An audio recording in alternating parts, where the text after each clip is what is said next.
My name is Anna. I'm one of the co-founders and head of engineering of Lioness. We're a sexual wellness startup that built the first and only smart vibrator that gives orgasm data. And all we're trying to do is help people understand their bodies through data, and just we think knowledge is sexy. So just a little bit about me. I was previously a mechanical engineer at Amazon building Kindles, and I realized Kindles are not fun to build.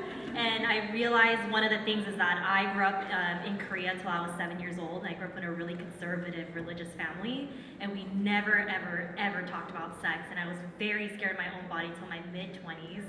And so I never thought I was going to do a startup, and especially around sex. And so for me, it's been a journey for myself to understand my body and understand the science, the education behind it, and realizing how little education there is around this space.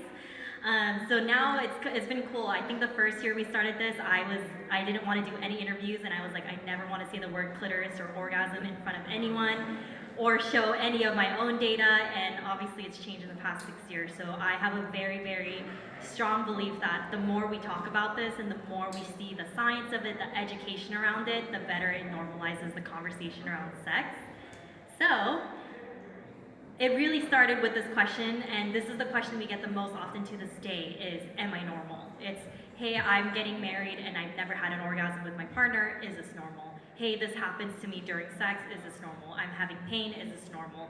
It's a constant question, and I realized that one, there is no normal, but the reason we ask this is because there is no research and there's no funding in research around female sexual function. So for example, when we have lacking spaces in sex education, questions, and understanding our own bodies, we don't have very many avenues to go to talk about these things.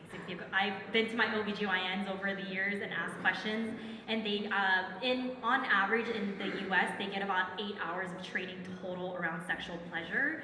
And especially when we come to female sexual function, one of the things we know is that for male sexual function, for every 7 papers that there are about male sexual function, there's 1 paper on female sexual function. And most often that paper is around fertility. And it's very important and amazing, but at the same time, when we talk about female sexual pleasure and how that's connected to overall wellness, we know very little. And one of the things that we believe at Lioness is that orgasms are the canary in the coal mine for health conditions. So we know that these can actually indicate different health implications because we know it's all interconnected. So for example, say someone with a penis comes into a doctor's office for erectile dysfunction, the first thing they check for is cardiovascular disease, and they know that there's an implication in terms of what your health factors look like. But for people with vulvas, we don't really have that. So we decided to create Lioness. We originally started an idea, we wanted to do an AI vibrator. So we wanted the vibrator to, the more it learns about you, it would move and vibrate and just know exactly what you like and don't like. And there's 2 things we found out 6 years ago when we started building this product. One was a lot of people were like, oh, that's like cool, but I kind of know what I like I don't need it to move, but how are you even collecting that data? And we're like, oh, we're measuring pelvic floor contractions. And they're like, can I see what that data looks like? And so that's when we started displaying that data. And then 2, in order to do AI, you actually need a lot of data and research to do it. And one of the things we realized is there's no research. And so we couldn't even build an AI vibrator even if we wanted to. And we realized the number 1 step in our company is to actually build a tool that actually helps people understand their bodies better. What works, what doesn't. So what we decided to go with, orgasms, especially for female orgasms, there's many things that happen. Your pupils dilate, you'll have perspiration, your heart rate will increase, your oxytocin level will release, all the chemicals will release. There's many different things that people test for. There are amazing researchers that do MRI brain scans. I'm really trying to get an MRI brain scan during an orgasm at some point. So I've been talking to the researcher, I'm really hoping this happens. But for us, what we're measuring, and this was based on a study in the 1980s by Bolin, and what we're measuring is pelvic floor contractions. And it's the involuntary pelvic floor contractions. It's one of the best indicators for arousal and orgasm. So here, this is the Lioness. It's a rapid style vibrator. And then you see there's 2 small nubs on the shaft. And so there's 2 force sensors that are integrated into our vibrator. And then you use it like a normal vibrator, and then you pair it to your phone, and you get something like this. So this is actually my data, so you'll see a lot of my data in the next coming slides. So what you're seeing is a rhythmic pelvic floor contraction. This is the most common one that we know is an orgasm, and it's cited very often as an orgasm. Is this really rhythmic squeeze and relax that happens. It's about 1 hertz for anyone that's very nerdy about what an orgasm is.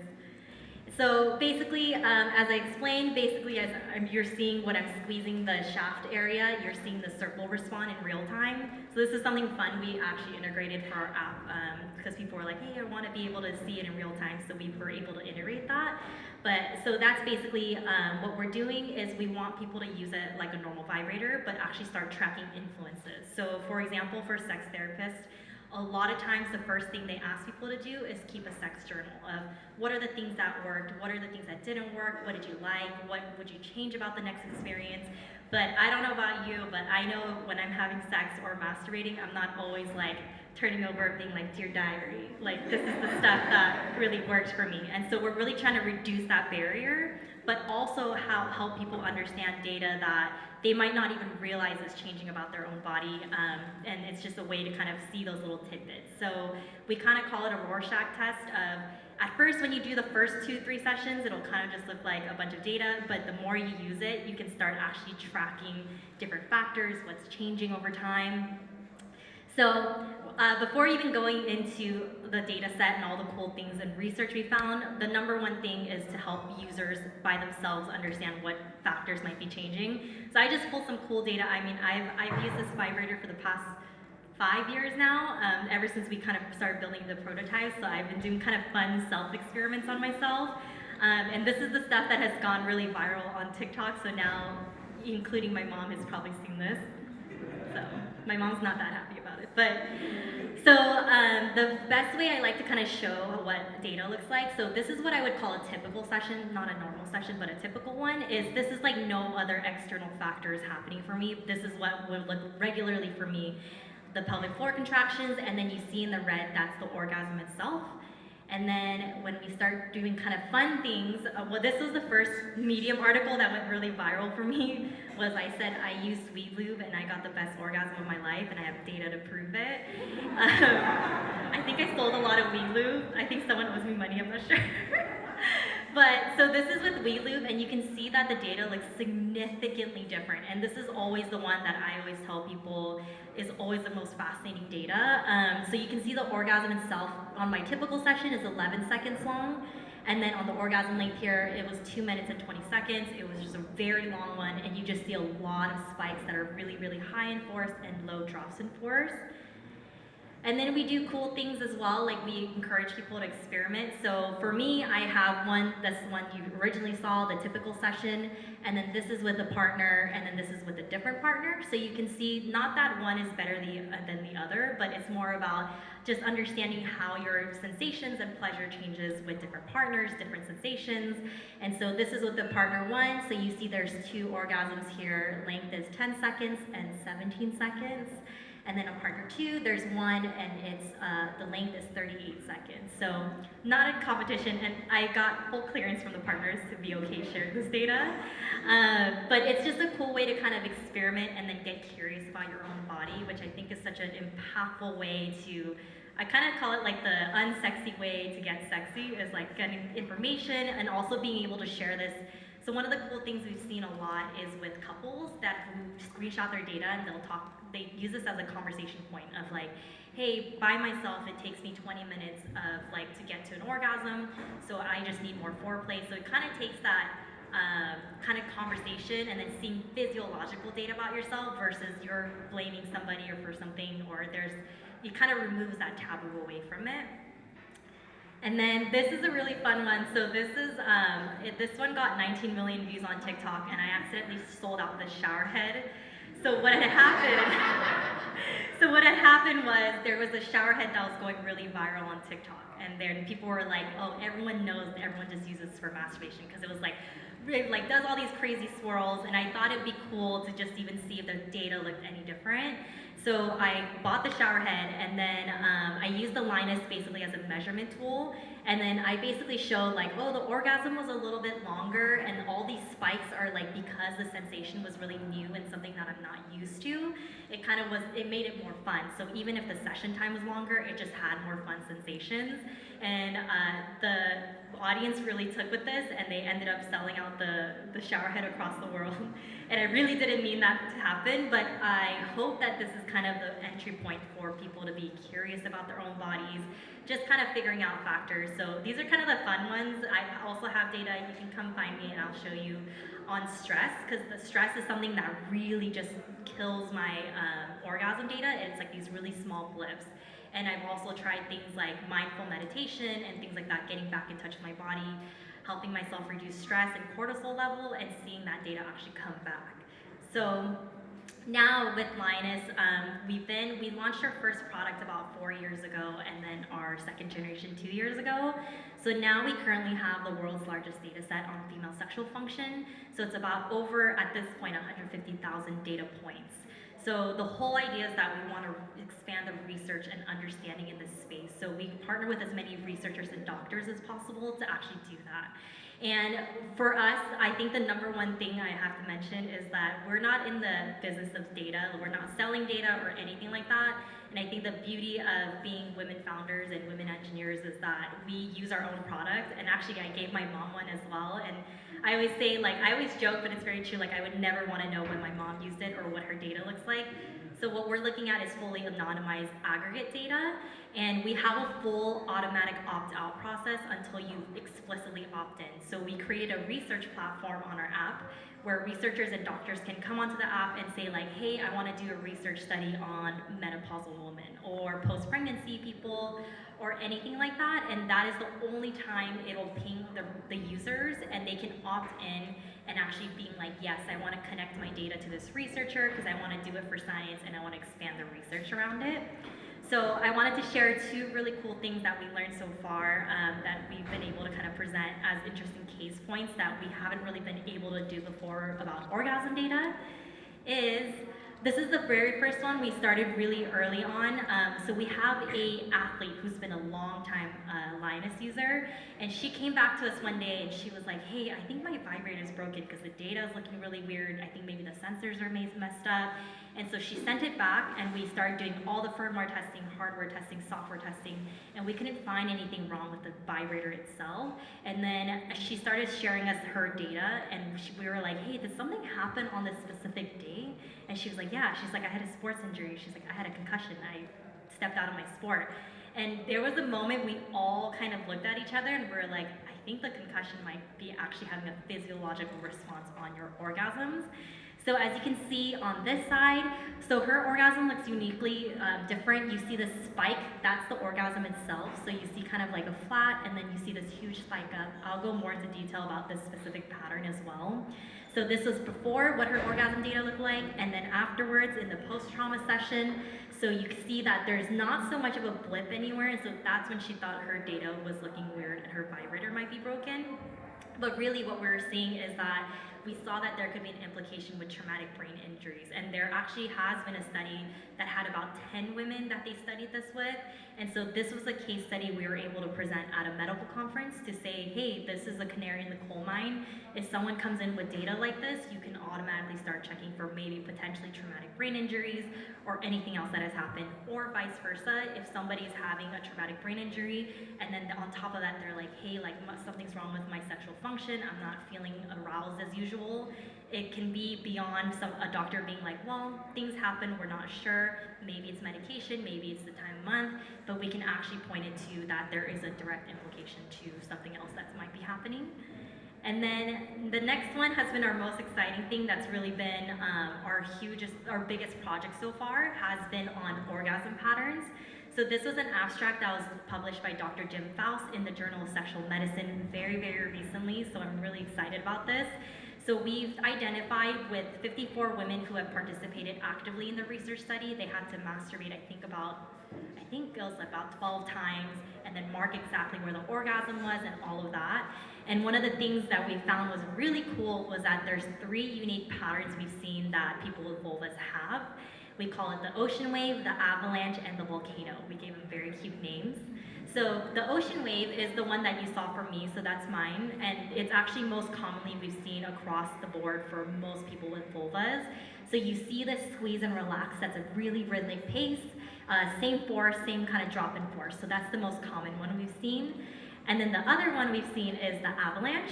So it starts much higher in force, but like the ocean wave, you squeeze and relax, but it goes down in force over time, so you see the slope downwards. And then the volcano is your kind of classic movie-esque, how they do it in movies and shows. It's like this, like nothing's really happening, a lot of moaning, and then like a huge explosion of force. And then a quick drop down, less of a rhythmic pattern that happens. So very often previously in research, a lot of times they would only say the ocean wave is an orgasm, but what we think and what we published is that there's 3 unique patterns that are happening. And with the 150,000 data set, one of the most unique things we've seen so far is that one person is one type, and they don't actually jump from one type to another type. So far we've seen. I will say anecdotally, and every time we talk about this, all the comments will be like, that's not true. I definitely have all 3, I have all 2, and I would love, love, love to be proven wrong and see that in the data, but just so far we haven't seen it. So for me, I'm always an ocean wave, but this will change if I'm stressed, I drink a cup of coffee, a glass of wine, all that stuff will change this, but it'll, at the end of the day, always look like an ocean wave. But this is kind of a big one that we published, and it was really important for us because I think it goes back to the question of, am I normal? And I think about even for me when I was in college and university, I remember talking to another girlfriend about like what my orgasms feel like, and she was explaining hers, and I was like, maybe I'm doing it wrong, like maybe I'm not having an orgasm, and then kind of being like, well, how do I know if I'm having one, and then having an existential crisis about it. And I realized what it might be happening is that now if I think about it, I'm fairly positive she was a volcano pattern and I'm an ocean wave. And so the way she was describing her pattern was just very different than how I experience an orgasm. And so the idea is that everybody's normal. Your body is just what your body does. Everyone has different physiological experiences. The only thing we don't have is enough research around this space. So one of the cool things across the data, I think one of the bigger important parts of as we continue to expand different research studies, one of the really, really cool things we've seen with our company and the amount of data sets we have is how creative people are getting with shifting the conversation around sex, masturbation, and orgasms. And so I just wanted to highlight some people that are doing really cool things in the creative space. So this person, Allison, is a programmer and software engineer, and she actually reached out and was like, hey, like, I want to build a game, like, could you help me get open access to your API? And so we worked with her directly, and she created this Android game. Now it's available on iOS as well, but you connect it to the Lioness, and you're this little pink blob monster, and then every time you squeeze, if you insert the Lioness vaginally or anally, and then you squeeze, it jumps over these monsters. And then if you double squeeze, it eats the monsters, and then you get a bunch of superpowers. And it was just such a cool way to kind of experience something and like have fun with it. And we also understand like it can be implications to doing Kegels and things like that for post-pregnancy and people with urinary incontinence and things like that. And then we had somebody also we got recently tagged in on a thing, and she was a sculptor, so she does bronze castings. So she got her Lioness orgasm data and she made it into this like 3D sculpture, and she bronze casted it. And then recently also on Reddit, we randomly came across someone who embroidered their orgasm data, and it says, love yourself first, which I thought was super cool. And then one of the big things was I got to meet Vaughn, and she's a musician in Brooklyn. And I randomly came across her, and I found out she was using the Lioness to use her orgasm data and turn it into beats. So she uses it to make beats, and then she sings on top of it and makes really awesome music to really empower this idea of she also grew up in a really conservative family, and so she uses it as a way to express herself and kind of bring sex and destigmatize the taboo around this. So I got to actually meet her when last time I was in New York, and I sent her my orgasm data, and she made me a ringtone, which is super, super amazing. So if anyone calls me now, my orgasm data is my own ringtone. I had it set to my exes before, but then I realized I was like, I don't need this. I just set it to everybody. But so yeah, so other than that, thank you so much. I hope you guys come and join the sexual exploration and all of that. But this is all our Instagram and our QR, and happy to take questions if there's time.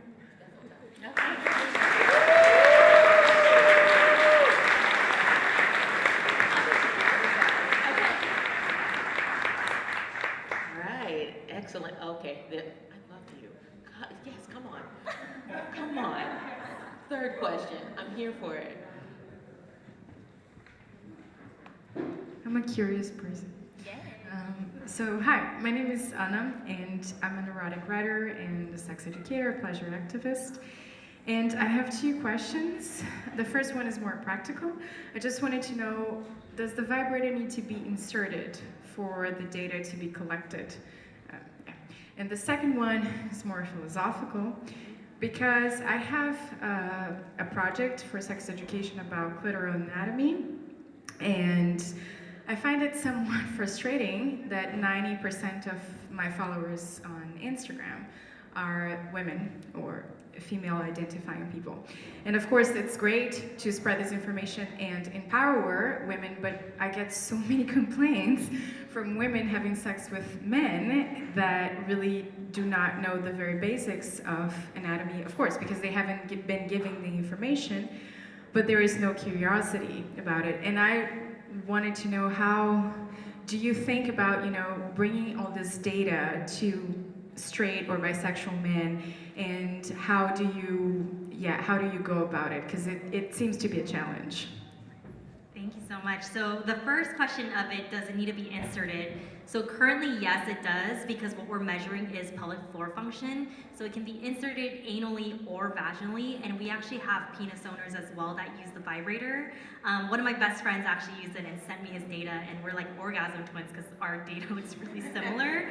And so we are trying to show that every person has a pelvic floor muscle function, and so we encourage anyone to explore, but we would love to continue expanding our products so that it doesn't necessarily have to be inserted, because we know that's a big barrier, and then I think especially if you want to use it with partners, it becomes kind of a double barrier. So we want to figure out ways to do it. It just becomes a unique challenge of, well, what do we measure exactly? And then the philosophical answer of, it's a good question, honestly. I would say most of our followers are also people that identify as women. And sometimes I feel like I'm preaching to the choir. I think a lot of times if I'm showing the vibrator, people are like, I totally understand this, I get it. But whenever we show, especially investors that are male identifying, they're like, but my wife doesn't use vibrators. And I'm like, your wife's a liar. So I think it becomes a question. I think it becomes a question of how do we continue expanding this? And I think for us, the approach we've seen is to just continue pushing out as much research and getting as science-backed as possible and doing as many things with researchers and doctors. But I think it goes early into even questions about the clitoral anatomy, how there's most of it internal. I think that's still something that we talk about and people are like, I had no idea. But I think over time it'll change, and really right now it's because even the full 3D scan that they really did was back in 2005, which is less than 20 years ago. So what do we really know, and how much conversation is there? But I think it's continuing to keep having these conversations, also encouraging people to talk to their partners as much as possible. I would say 80% of the questions I get is usually I think you need to have a conversation with your partner and have an open channel of communication. So I think it's continuing to encourage that. Any other questions? Okay, we have one and then two. Hi, thank you so much for your talk. I'm Laura. I'm a researcher. I'm the head of the research group of the Female Desire at Charité University. I'm a gynecologist and a sex therapist. So I have many women in my clinic and also in my research projects who have exactly the struggle that you were talking about of wanting to be normal, yeah? And I completely agree that this is, a very big struggle and dangerous. But on the other side, you started your talk with the example of males going to an urologist with an erectile dysfunction and being diagnosed and having the opportunity to get follow-ups for cardiovascular disease. And for something like that, the problem is that we actually really face that we don't have something that gives us a measure of is there a problem or not, or a physical problem, yeah? Do you think, when you say, well, there are these three patterns of orgasms, is there a way to say if those three patterns are not present, then there is a problem?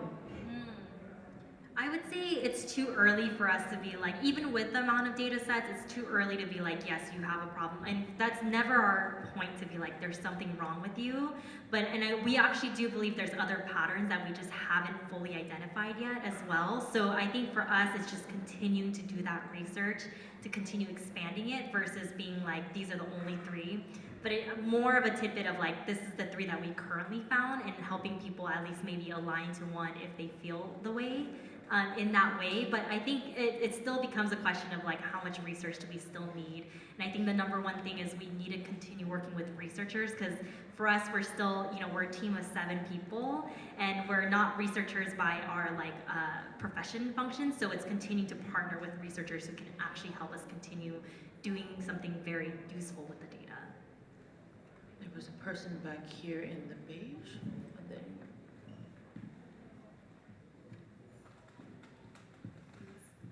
thank you for your talk. My name is Val. I am a project manager at Love Honey, and I have 2 questions. The first one, is there any significant difference between internal simulation and external simulation, and can you measure that with Lioness? And the second one would be, did Lioness success attract more funding into female orgasms research? Sorry, say the second question again. Did Lioness success attract more funding into the research? Okay, so the first question was so I think that's a debate that we hear all the time. Is like it's basically a question of like anal orgasms versus vaginal orgasms versus clitoral orgasms. I would say generally, and this is anecdotal, we haven't had like fully fleshed out research, but anecdotally, and including myself, whether it's a vaginal orgasm or a clitoral orgasm, it looks the same in terms of data. And the speculation is because the clitoris is mostly an internal structure, so when that becomes engorged, when you're having penetrative sex, you're still stimulating the clitoris. And so, but we know that there's other kinds of orgasms people experience, so it's, I think, continuing to expand that. But I would say specifically penetrative sex and clitoral orgasms, anecdotally, we've seen pretty much it looks the same in terms of the data part. Second question was? Oh, the funding. The funding in sex tech, I will say, is still it's a struggle, I think, at the end of the day. Like, in terms of the word sex tech, we didn't even have as a word 6 years ago when we started the company. We were categorized as a pornographic company, which is fine, but also there wasn't enough categories. So it's still such a new term that I would say even with the amount of success, we still have extra layers of barriers because it becomes a stigma. And so a lot of times, partners at VCs will be like, hey, I love your product, and I personally am a fan, but our partners will never allow this in our portfolio. So I think there's still a challenge of doing that, and even if we come from such a medical or research aspect of it, at the end of the day, sex is still scary for a lot of people. I would say that surprisingly for what I've seen in Asia, there's been a lot of funding for this because they see how big the market is and they see how much it's changing over the years. So I'm very, very hopeful that it's going to continue kind of growing. But I would say we still have the same challenges of just being a sex tech company. It scares a lot of people off. what about funding for greater, I guess, gynecological research based on what you're finding? Yeah, so I think it still combats in terms of like sex research is continuously defunded over time, especially in universities. They have this thing of like, we've heard a researcher who was at one of the universities, they don't want to be known as the sex school. And so a lot of times they're like, we don't want to do funding, or they have a really hard, so even when we want to partner with researchers, we are very careful about funding the projects ourselves because then it becomes a biased study. And so we try to separate that as much as possible, but they also have difficulty finding funding to do it. And so I would say female sexual function is interesting for a lot of people, but the funding, I would say, is still lacking, for sure. Right, so okay, so hi Anna, it's David here. I'm on data data science student in Love Honey group as well. My question is pretty much more related to data actually. So how do you harvest the data set first? Because as you said over there, you have like 150,000 data points, right? And it's quite a huge data set. And for this kind of project, this data harvested on the first place is quite a big challenge. So how do you tackle that? In terms of like what we do with the data in Exactly. general. So currently, I would say like overall, so in the past 6 years, we've been just trying to create and establish this as a thing. So now we're working with as many analysts and data analysts and AI people as possible to do something with it. But I think the biggest barrier for us is at the core, we're not in the business of data. And so the only data that we're really accessing are people that have either opted into any research. They're like, yes, I want you to use my data for anything, or people that have opted into very specific research studies. So right now we're specifically studying specific sets of research. So one on menopausal women, so specifically on that, urinary incontinence specifically in that, but as a whole, we just haven't done much with yet, to be honest. Excellent. Thank you so much for the talk. Let's give her a round of applause, please.